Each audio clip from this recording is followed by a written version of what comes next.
ba sa inaanak mo marami na? Isabit mo na ba ang parol? Sa okasyong ito di ka na ba magagahol?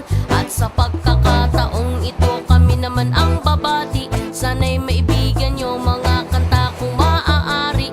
Magpahinga na muna at sumandalang sandali. Handa na ang aming tambol, gitara at buong barkada.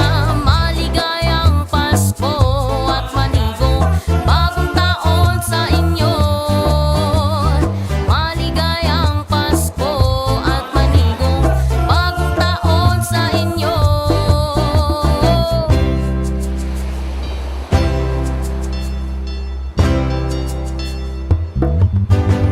Naibili ka na ba ng damit na bago? May aginaldo ka na ba sa ninong at ninang mo? Gawa na ba ang iyong tambol na lata? Sa Noche Buena ba ay may kasalo kang